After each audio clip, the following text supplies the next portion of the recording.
help me welcome Patrice Gillespie-Smith.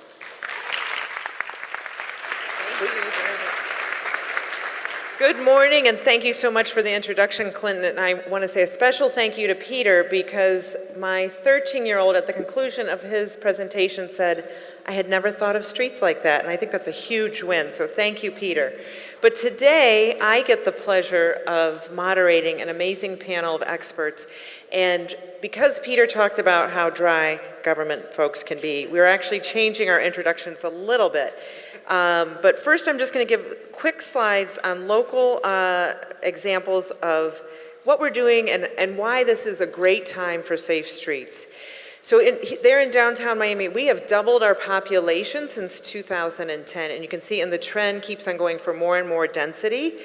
And look at that, all of those options. We're the most accessible community in South Florida, actually in the entire state. All those modes mean we don't have to rely on our car. And some examples, we've got Flagler Street we're building with more than 20-foot wide sidewalks. We've done our first complete street there with an all-bus and all-bike lane. And we're working on developing and connecting the Miami Bay Walk, which is very exciting. It's about 4.4 miles of connected promenade. Right now we have a few obstacles, but we hope in the next few years that will be connected. And then we have events like Critical Mass, a monthly ride where thousands of cyclists get together. So it's programming too. And then it's also interventions. This last year was a 3-week intervention for Biscayne Green, where the Miami DDA took 3 parking medians that held 121 parking spaces, and turned it into play space. So whether it was a dog park, whether it was a concert area, movies, and more than 21,000 residents came. So we've been winning lots of awards for that. We're very proud of that introduction to Complete Streets. And we also want to give a shout out to Diana Alarcon and Fort Lauderdale for being the first Vision Zero community in South Florida. So thank you, Diana, and the city of Fort Lauderdale for your leadership. And now I want to make the quick introductions of our speakers today. So first we are going to hear from Leah Shaham, and Leah is the founder and director of the Vision Zero Network. And what she loves about her job is that she gets to travel the country and connect with communities like South Florida who love to make their cities great. So you'll hear from Leah, and then Jim Curtin, who is the traffic safety coordinator for the Seattle Department of Transportation. And he loves working with communities that value safe streets and understand their transformative nature. He said that he really loves those communities who will fight tooth and nail for their safe streets. And lastly, we're going to hear from Carmen Monroy, who said that she loves that she is not an engineer, but that she's surrounded by engineers who embrace that she's a planner. So now we'll begin with our presentations. Thank you. Thanks so much, Patrice. First, I want to just take a second. Can we get a kind of just a note of empathy, sympathy? I don't know, for the people who have to follow Peter. I was like, wow, who's going to follow that? Like, oh, that's us. Second, I want to say a huge thank you to the organizers of this event. I was fortunate enough to be here 2 years ago when it was in Fort Lauderdale, I believe.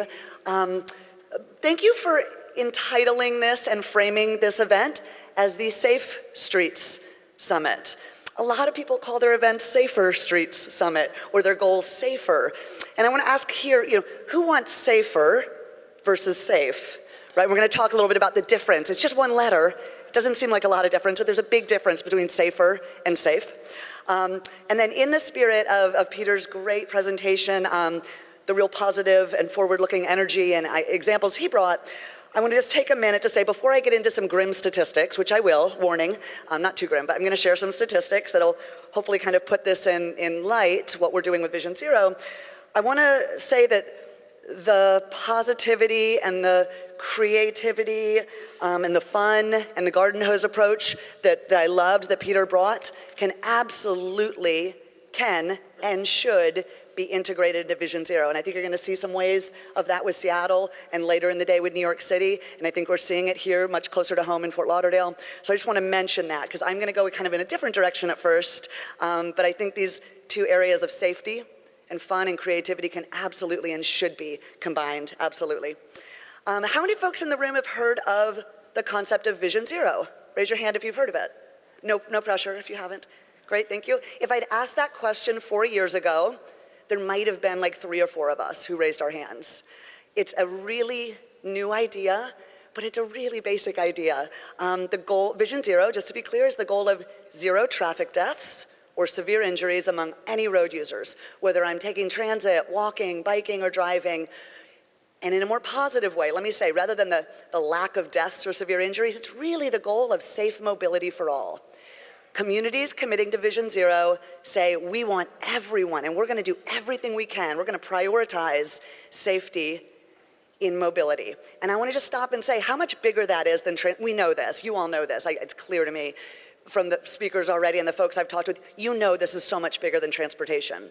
The issue of mobility means that people can get to their jobs and make a living. It means that they can get to school and get an education. It means that they can get to a park or a walkway or a beach and get some fresh air and exercise and healthy activity. It means that they can get to a friend's house or a family member's house and have community, right? So this is so much bigger than transportation, so much bigger even than mobility. Here's the grim statistics, and I'll be quick with this. We have a real problem in this country with this. We are not walking the walk. We are talking a lot of talk all over the country, but we're not walking the walk. There are 40,000 traffic deaths last year in this country. That's 100 people a day nationally who lose their lives, largely in preventable crashes. These are people lost from their families, their workplaces, their communities, in tragedies that could have been prevented. And I really like this quote from the National Safety Council: our complacency is killing us. And that is what's happening. This is a public health crisis. That number I said, 40,000 traffic deaths, is on par, almost exactly, very close, with opioid deaths, with gun violence in this country. And I'm just gonna use those 2 examples, because those are 2 examples that get a lot of attention, in my opinion, that deserve a lot of attention. We're not talking about the public health crisis of traffic crashes and unsafe mobility in the same way, and we're not treating it with the same urgency, and we need to change that. And fortunately, people are changing it. So I'm gonna stop with the grim statistics and bring it back to positive. Communities across this nation, you're gonna hear from somebody from New York, you're gonna hear from Seattle, it's happening in Fort Lauderdale, it's happening all over the country. People are stepping up. They are mayors, they're city council members, they're transportation directors, they're public health directors, they're police officers, they're community members like me and advocates across the country saying enough is enough. This is a shot from New York City from about 5 years ago where Vision Zero started, and I wanna give a real shout out. New York City was the first US city to commit to Vision Zero. And now, I hope folks can see this, the little green dots, I realize I need to make that a brighter color. Those green dots are showing all the communities in this country who have committed to Vision Zero. And when I say that, what do I mean? It means, and this is about 30, there's 30 dots on there. These communities, mostly cities, a few at the regional level, but mostly cities, have said at the highest level, their mayor and city council, their transportation director, public health director, police chief, and mayor have all said we're going to commit to this goal of 0 traffic deaths and severe injuries in a set time frame. That's really important. There's a difference between safer and safe, because when you put that number out there, 0, real clear, we all know what that means, 0 is winning, and they put a timeline on it. For some it's 10 years, for some it's 15 years. It's more about having that timeline. It's about accountability. And it's about changing the way we're looking at this problem. And I don't want to get ahead of the story of New York later, but I want to share some really positive examples, the 2 longest running cities. And when I say longest running, it's only 40 years, so I really want to put this in perspective. New York and San Francisco, I live in San Francisco. New York and San Francisco committed to Vision Zero 4 years ago. In those 4 years, and these numbers are brand new, they just really were released, New York has reduced their traffic fatalities overall by 28%, pedestrian fatalities by 45%, that's in 4 years. San Francisco, fatalities overall by 41%, pedestrian fatalities by 34%. We are not to 0, but my goodness, what community wouldn't want to be reporting these numbers? Now let me say, I really clearly want to entitle this also not a victory lap, right? A lot of work to do, and we know how these things go. Sometimes they go up and down a lot, but this is really encouraging. And that is why we're seeing all these all these cities and countries, all these cities commit to Vision Zero. When I say country, let me just pause and give credit too. This concept of Vision Zero started in Sweden. And again, it sounds really basic, right? Well, who wouldn't want zero fatalities? You know, why in the world is this a new thing? But let's be honest, it is. There's too many of our communities, local level, regional, state, federal, who have goals set. And I don't mean to be critical, but I'm going to be honest, who have goals set of, we're going to reduce deaths by X percent, 10% or 20% in 10 years or 20 years. My goodness, would we have these goals, say, for clean air or clean water? Would we say, wow, we want most people to be safe drinking the water in our community? We want most people to be safe. We don't want a lot of people to die because of bad air or bad water. There's certain kind of fundamental rights, we think, I think, in a civilized society that we really owe people. And one of those is mobility. So it's really a change of kind of what is the baseline of what people expect and what we should be doing, frankly, as electeds and policymakers and decision makers. I'm not going to run through all these, but just a little bit of the difference, because Vision Zero is more than a tagline. If I could leave you with one idea, it's that. It's more than just a theme or a PR campaign. It's more than just kind of a sexy slogan, right? Vision Zero, great. It really is a fundamental shift in how we're doing business. And here's a couple ways. In our traditional approach, we've thought about traffic deaths as inevitable. Even if we didn't say it, we kind of did. Oh, these traffic accidents, you know, they happen. In a modern society, accidents are gonna happen. Well, we don't think about that with plane crashes. We don't think about that with other kind of public health urgent issues. So now we're really thinking about these traffic deaths are preventable. Now, what decisions do we make? What choices, what systems do we put in place to make them preventable? And that's the job of a lot of you in this room, and every one of us as individuals, but a lot of it comes down to system designers, planners and engineers, decision makers, policymakers. The next one, traditionally we've thought about perfecting human behavior. If we just tell people enough, be safe. I'm going to teach you how to cross the street, and we still need to do that. I'm going to teach you how to drive safely, walk safely, bike safely. Keep doing that, absolutely. But you know what? We are never going to get there by trying to perfect human behavior. That's not how we lowered smoking rates. It's not how we've done a lot of big public health changes. It's not how we did it. We didn't just think people were going to eventually change. We started to integrate human failing into the approach. Let's be honest. People are going to make mistakes. Even with the power of technology, which is coming and exciting, even when we have these awesome vehicles that, you know, think for us, there's going to be mistakes. There's going to be crashes. So next one, we're thinking about preventing collisions. Really what we want to do is think about the most severe. There's still going to be crashes. But if I can walk away with, say, a broken ankle or a fender bender, okay, we can take that. We want to be able to walk away, right? So really focus on those severe ones. The next is, traditionally we've thought about the individual responsibility, again, kind of perfecting human behavior. Really, we want to think about the systems approach, and that goes back up to the systems designers, again, roadway designers, planners, everyone, and really thinking about how we can perfect, you know, really the systems behind us. So I'm going to run through these very quickly. If there's one theme I can leave with you, it's that we're thinking about crashes not as accidents, but they really are crashes. And that we're taking a systems approach to prevention. So really thinking about an ethical platform where our system designers are thinking about the roadway users, thinking about the fact that, hey, they're going to mess up sometimes. We're all going to mess up. How do I create a system or roadway and policies that kind of prevent and make those not fatal? So it really means focusing at the top levels of this spectrum of prevention. This is a public health approach, really thinking about how are we influencing policy and legislation, setting speeds, designing roadways for safe behavior, not just thinking we can educate people to do the right thing all the time. And we're very data-driven. I'm going to move quickly through these, but Los Angeles, I know we have a representative from Los Angeles in the House. This is an example showing that majority, and this is how we see it in a lot of cities, that the majority of serious crashes, here it is, 65% of deaths and injuries for people walking and biking are happening on just 6% of streets in LA.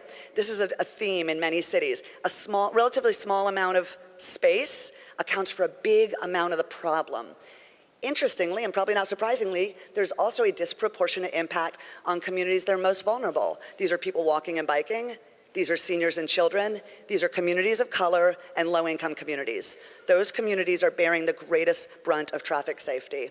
Similarly, in my street in San Francisco, or my community in San Francisco, 12% of the streets account for 70% of the severe crashes. If you haven't done this analysis, I'd really recommend you do that and think about the data. Like I said, certain communities are disproportionately impacted, low income, communities of color, and that's often because we've invested differently. We've done different things for different reasons, but certain communities haven't gotten the benefits of our infrastructure improvements and our policy improvements. So really thinking about what are we doing? Let's move out of our ease approach. Folks probably know the E's, right? And they're still important. I don't want to diss the E's, but engineering, education, encouragement, enforcement, I know I'm forgetting one right now. Evaluation, thank you. Equity, I would say, engagement. But how are we moving out of the silos of the E's and really thinking about the broader pieces, and that's how we're thinking of it here, speeds, streets, et cetera. This is a shot from Jacksonville, Florida, where I grew up, just north of y'all. You can tell I really am from Jacksonville. I did the y'all. This is a community or street right outside my parents' house. It's a suburban neighborhood, and these kids are walking to school. There's a school 2 blocks away, and they're walking in the street because there's no sidewalk. There just isn't a sidewalk. So how are we going to educate these kids to do the right thing when there's no sidewalk? And I've seen the cars flying down the street. They fly.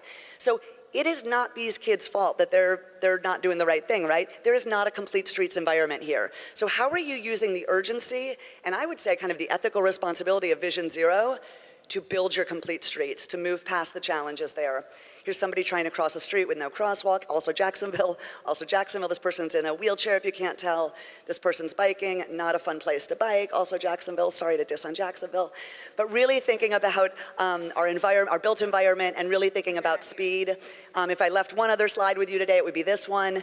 The biggest thing we can control and we should control is speed, right? People are gonna move around and there's sometimes gonna be crashes. There's sometimes going to be bumps, there's going to be mistakes. But if they're doing that at a low speed, they're going to walk away likely.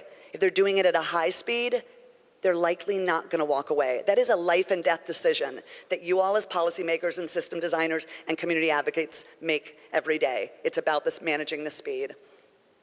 And you can do that a lot of ways. Of course, design, setting safe speed limits, automated speed enforcement, which I know is a challenge, but it's something that's proving very successful and effective throughout the community.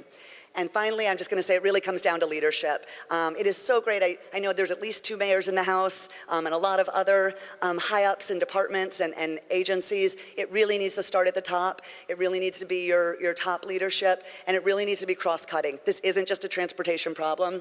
It needs to be public health. It needs to be police. It needs to be policymakers. Because what we're talking about at the end is the most core responsibility we have, which is keeping our community members safe, so that they can go out and have the fun and be creative and enjoy our streets the way that Peter was talking about so eloquently, but it really starts with the safety. So thank you so much. Sped through that, and I'm going to pass it over to Jim from Seattle, Jim Curtin.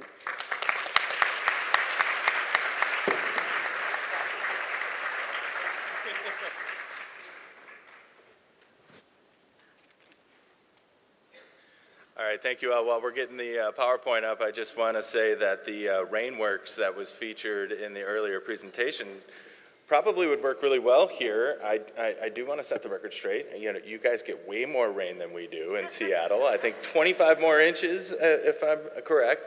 The only difference is that it starts drizzling in November in Seattle and it doesn't stop until July 5th.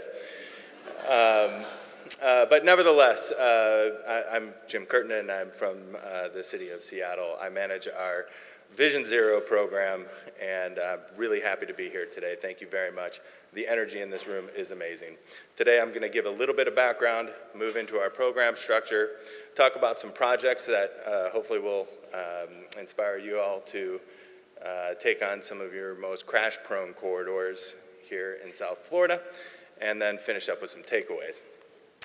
So, looks like the format got a little screwed up here. But anyways, just to let you know, we do have a lot of crashes in Seattle. While we are one of the safest cities in the United States, we have 13,000 total crashes per year, and that results in 160 serious injuries and about 20 deaths. But we do have good news.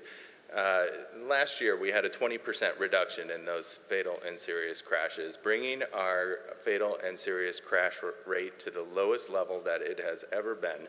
We are very proud of that, especially since Seattle is absolutely booming. We've added 100,000 residents since the year 2010, and quite frankly, when there's more people, there are just more opportunities for conflict.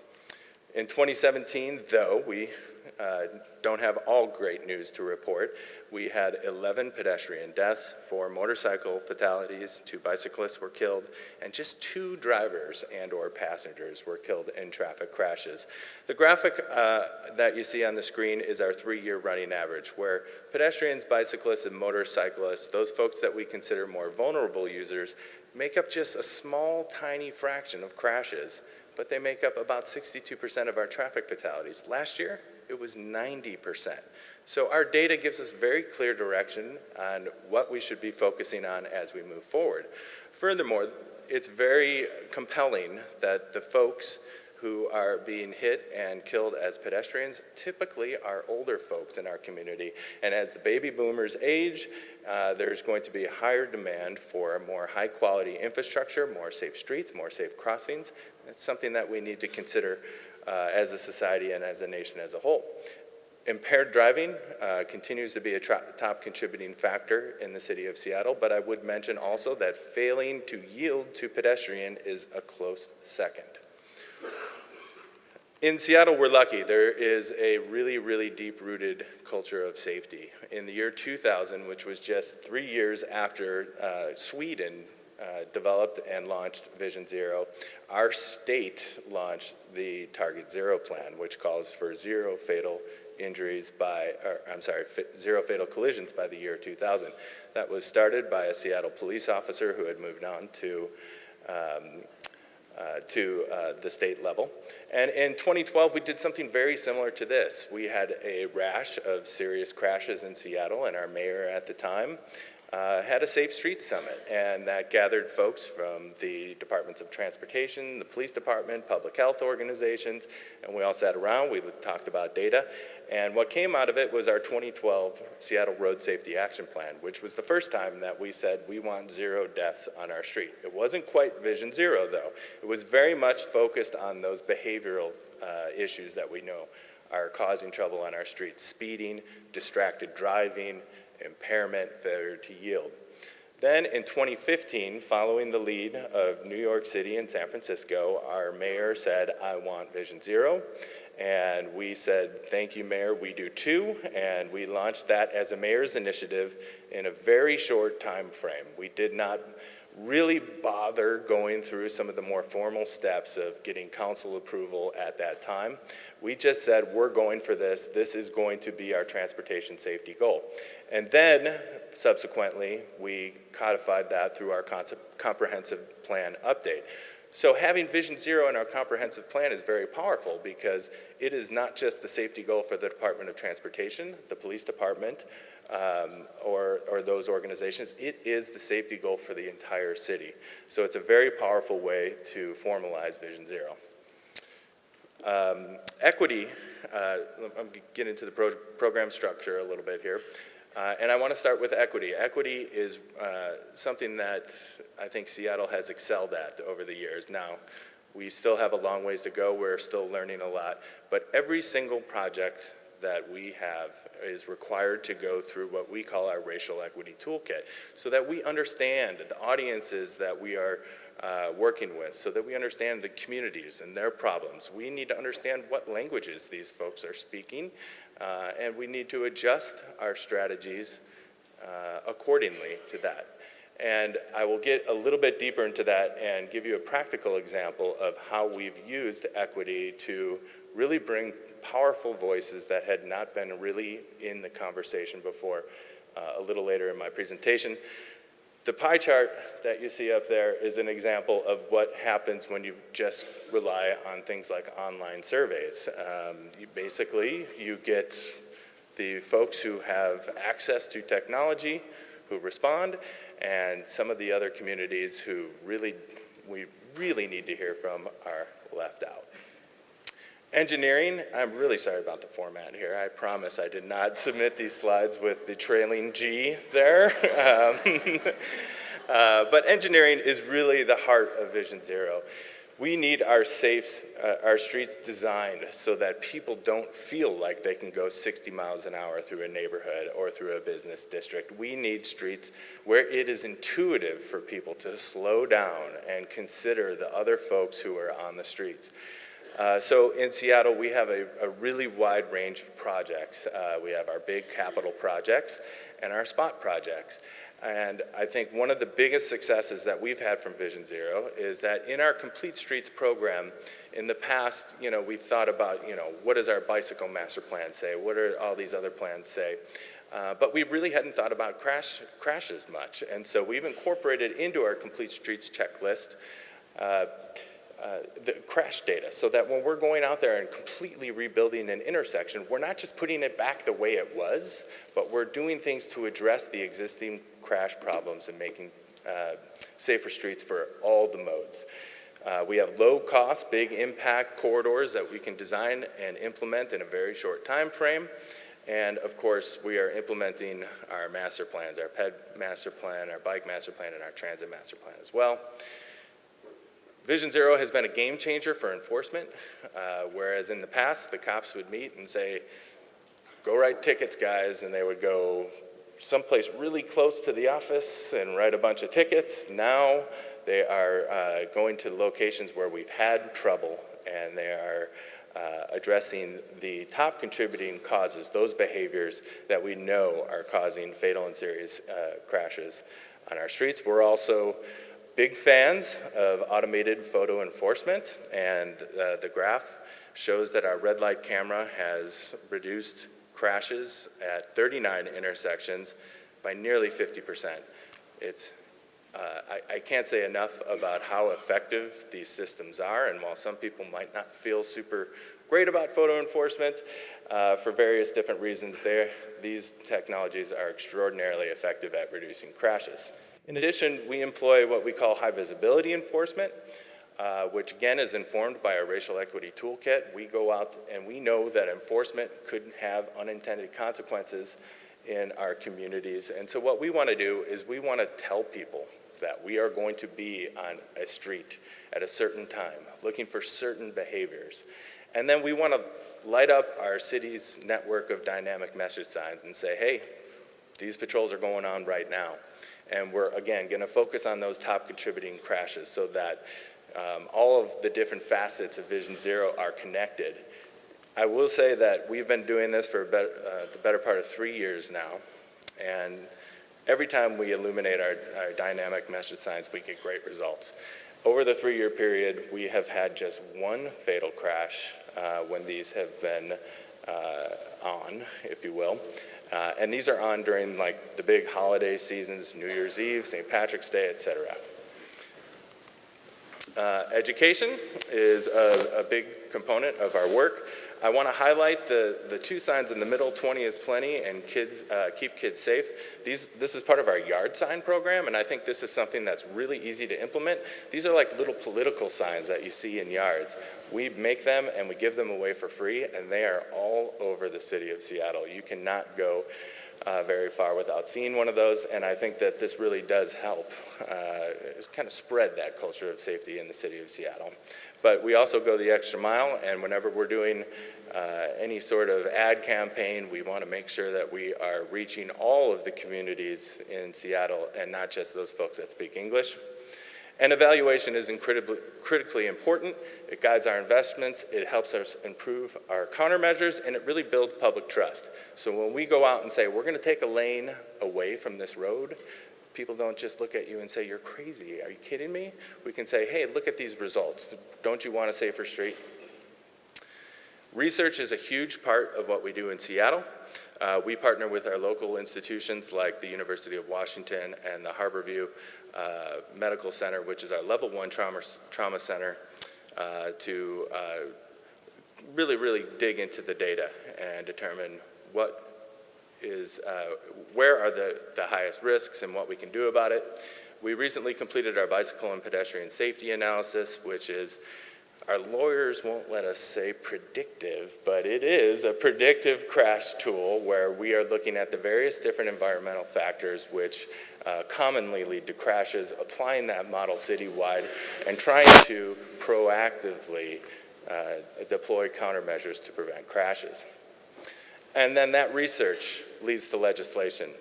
The Harborview UW risk analysis led us to reduce speed limits in 2016 on nearly 2,400 miles of streets.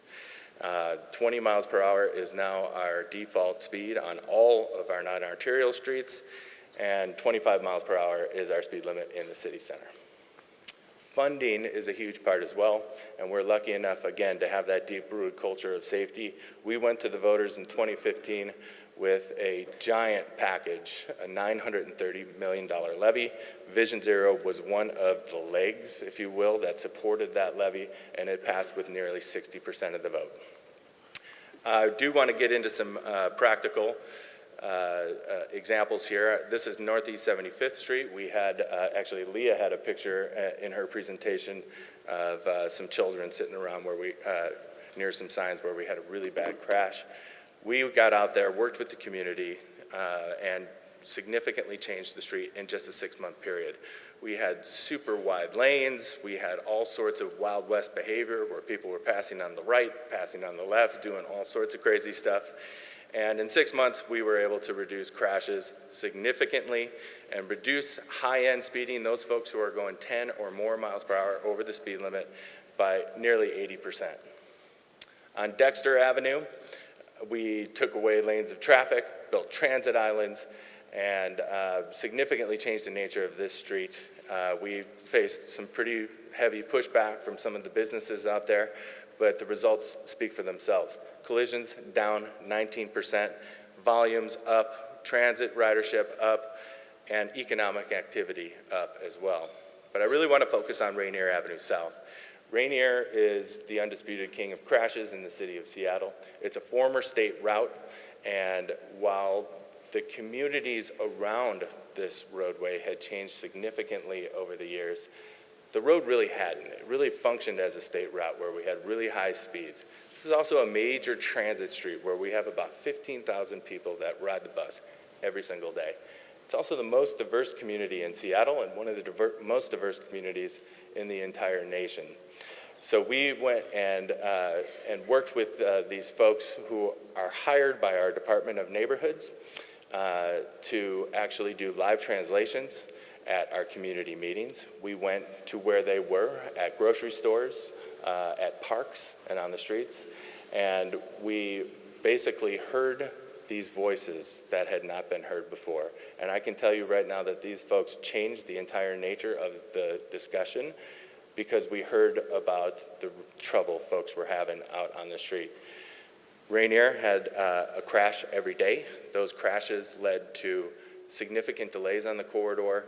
Rainier, despite the fact that it did not handle as much volume as some of our other busy streets in the city, had a crash rate per mile that was basically through the roof. And we framed things very differently, where a lot of times we talk about 85th percentile speed. Out in Rainier, we said, we have nearly 2,000 people a day who are going 40 miles per hour. That's 10 miles per hour over the posted speed limit, and we know that if you're hit as a pedestrian at 40 miles per hour, you're probably not going to survive. So then we went forward with significant change in the roadway.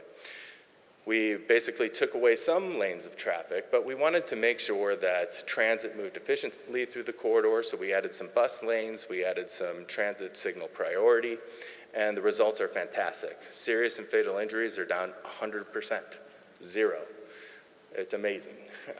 And then, again, I mentioned 15,000 people ride the bus every day, so we put in those transit efficiency elements, and transit times actually improved or remain the same, despite the fact that we took away lanes of traffic.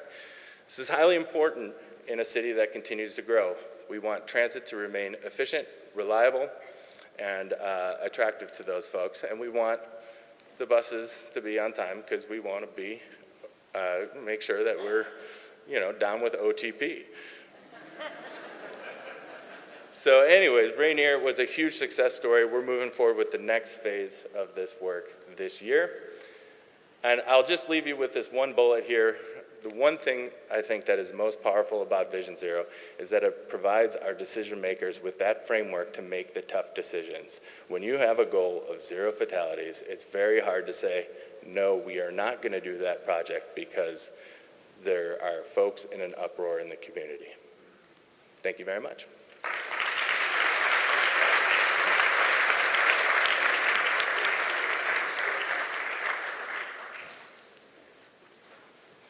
So when I was introduced, they said, so what do you like about your job? We know, we can see your resume online. You know, we can find out all your background, but tell me what you like about your job. And I said, hey, I'm a planner in an engineering organization. I'm surrounded by engineers. And so one of the first things I got to do as a planner was take a group of my peers, included engineers, to Miami with one stipulation: no cars. And I said, we're going to get there, we're going to fly there from Tallahassee, we're going to meet from all over the state, and we're going to move around the city, go to our meetings, get our business done, get our learning objectives done. No cars.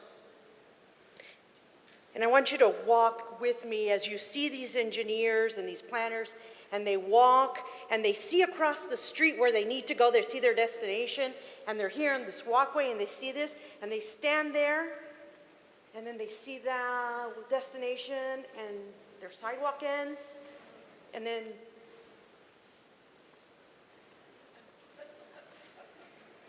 hey, lesson learned, right? There's a big value in seeing it. And we have, as a department, always at our core been engineers. We find a lot of comfort in being able to put structure and guidelines and manuals and handbooks and guidance. And the leadership at DOT a couple of years realized our business is changing in a fundamental way that we had seen coming. Our 1980 planning documents talk about autonomous and connected vehicles, but our vision and our mission have fundamentally had safety at the forefront. And there's a realization at leadership that we must enlist our peers, we must make it a top priority, and it must be fundamental to our business. One of the things that we did is we have a statutory requirement to have a policy element that talks about the vision for all of Florida, all transportation. And we split it up. We created a vision document that talks about where we're headed, where the vision is, our policy element that meets our statutory requirement. It talks about the nuts and bolts of what we do and how we're going to do it with all our partners. And then we said, we're going to add an implementation element to our planning documents that hold us accountable. And you can see right here at this table, Mayor Haney, that holds us accountable to our planning practices and our work, because she's part of the leadership that is leading and guiding our planning. We structured this around 7 goals.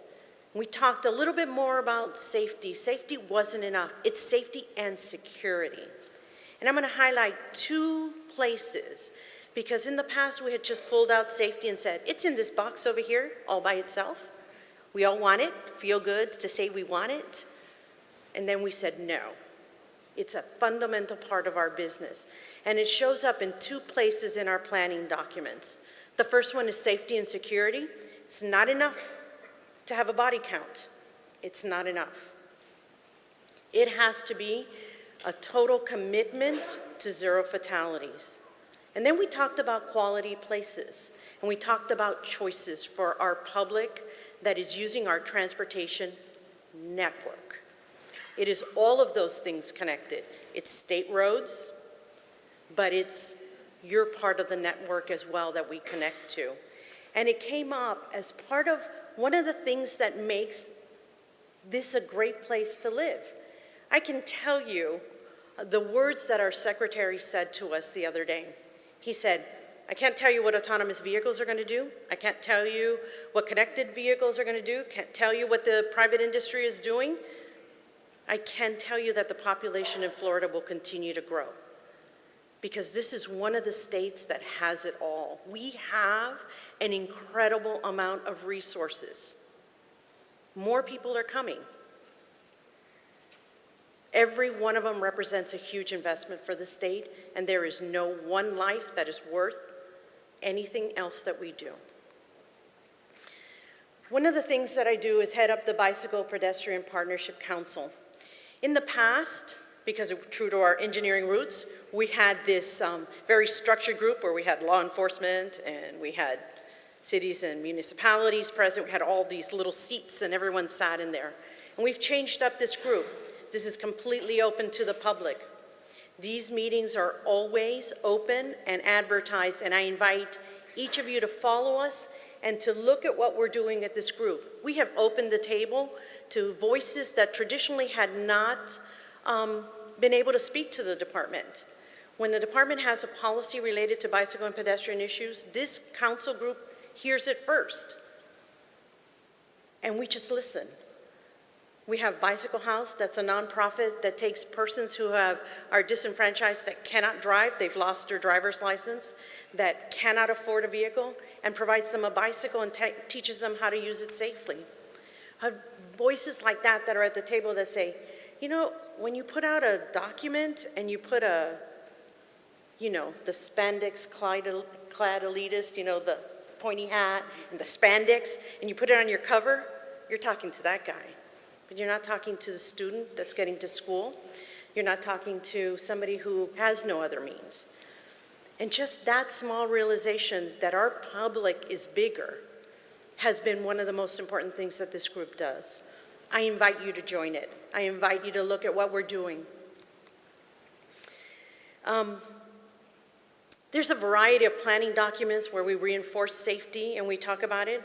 We have the policy element that I showed you before. But this also has set the stage for some of the safety things that we do. Let me go back real quick.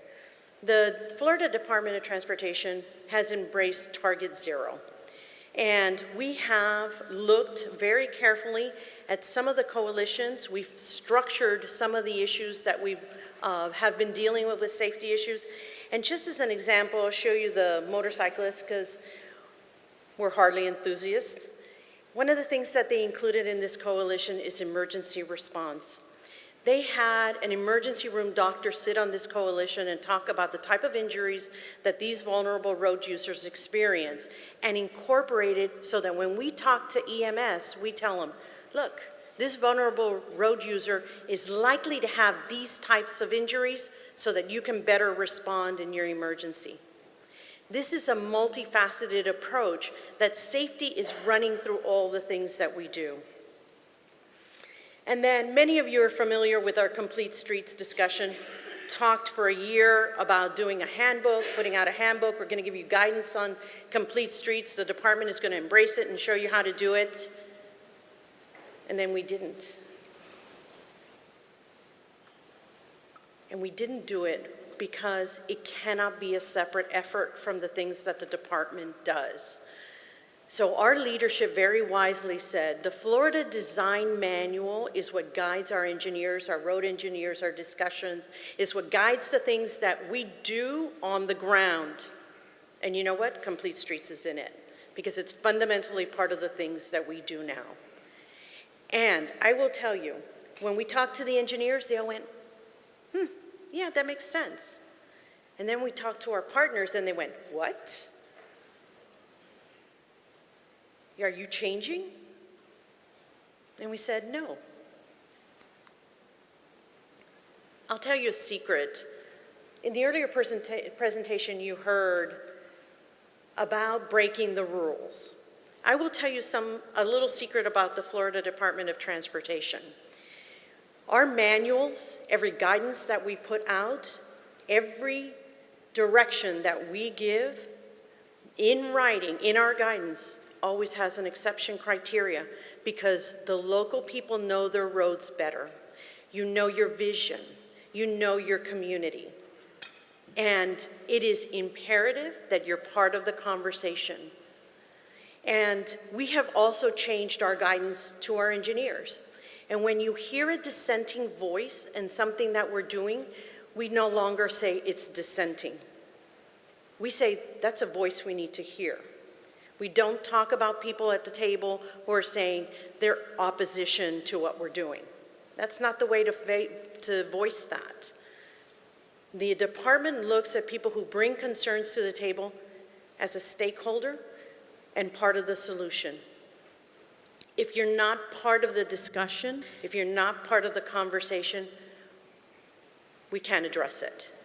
So there's a fundamental responsibility conversation that we invite you to join, not as in opposition to the department, but as our partner to help us find a solution.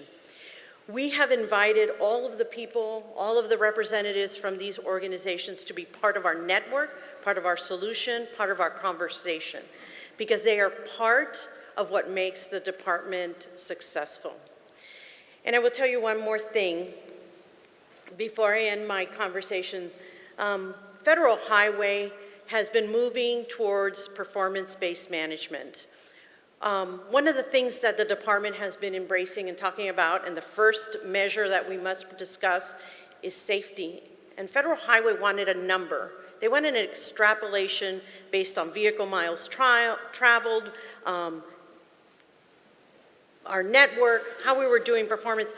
We wanted a number so that we can start working towards zero. And the department's leadership said, it's zero. And Federal Highway said, no, you don't understand. We know you're headed towards zero. We know that's the goal. And we said, no. It's just that zero is the only acceptable number for the Florida Department of Transportation. We cannot, in good conscience, say that any fatality is expected. We have to change our voice. We have to change the way we speak. There is no acceptable fatality. Because when you look around the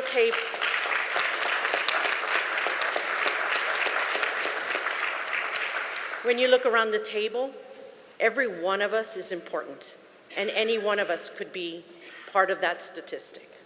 And with that, thank you so much for the opportunity to speak to you and to be part of the discussion. It's a great honor. Thank you. Thank you, Carmen. Isn't that encouraging to hear that? Because if you're the parent of that one acceptable death, I think you'd beg to differ with anybody who thinks that there is one single death that's acceptable. So first of all, thrilled with the discussion we've already heard, but we're going to have some questions from you. Only a couple, unfortunately. Our time is tight, but I'm going to kick it off just to get your mind thinking a little, and we'd like to hear from all of you. Vision Zero can be viewed as an overwhelming goal by some. Actually, when I moved here, I told people I was from Seattle originally, and they all stopped me and said, we're not a Seattle. Just, stop right there. We're not. So, get some of those ideas out of your head. But today I'm feeling much more encouraged.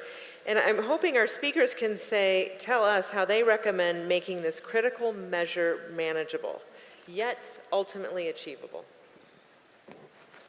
I'll share one. First, I'm so encouraged, Carmen, by your presentation and so excited to learn more about what Florida's doing. I would say this. I think there are a lot of policymakers and electeds and system designers in the roadway, and I don't mean to put pressure on you, but I kind of do. But I also want to give you an opportunity. How do you use, and Jim led to this too, how do you use the energy that is building in your communities, demanding safe, quality, livable streets and communities, right? Think of that as your a tool or a backup that you can use, because you're always going to get opposition to things. You or someone can have the best idea ever, the best, makes perfect sense, and you're going to get some people who don't like it, right? So really what I think about Vision Zero is obviously the goal of zero and safety, but really it's about building a much bigger constituency, deeper than your little office or some transportation office. Building it broadly so that you have community members, community leaders, other agency leaders who are coming out and standing by those good ideas when you get pushback, because you will get pushback. So really think about this as not just a goal, but also a tool. I was just going to add to that. There's a little bit of the conversation that's missing, that's personal responsibility. When my son was getting his driver's license for the first time, the lady who handed him his driver's license said, driving in the state of Florida is a privilege, it's not a right, and we can remove your driver's license from you at any time if your parents don't. Nice. And so, personal responsibility. Each of us is a driver. You have an influence over your circle. Personal responsibility to use our system responsibly and to keep each other safe. And I'd add that as for the engineering folks in the room, you know where your high crash corridors are, and you don't need $20 million to redesign a street. In fact, you can do it with paint and do it really, really quickly and effectively. So don't wait around for that big transportation package. If you've got a little bit of cash, you can make things happen really quickly. Thank you, and I think we have time for one question from the audience. Anybody? Okay, great. Hey, my name is Kyle Dost. I have just started working down in Miami. I'm a recent graduate from University of Florida. So my question, go Gators. So my question for whoever wants to take it is, so my background is not in transportation, it is not in engineering, it's in community engagement and surprisingly pairing that with climate change adaptation and sea level rise. So my question, again, for anyone who wants to take it is, you know, this Vision Zero goal of 0 deaths and 0, severe injuries, pun intended, is a winding road. You get to Vision Zero, and even if you get to that 0, in 10 years, you're going to have different challenges. So in South Florida, obviously, climate change and sea level rise is a huge issue. How does Vision Zero and sea level rise adaptation interweave? And how do you make changes for 40 years in the road, or 40 years down the road, for roads that are going to be inundated completely, and also for getting out for hurricanes and severe events like that? Wow, bringing it way up there, a whole other. I mean, first I'd say, this is probably implicit in the work of Vision Zero, but I'll make it explicit.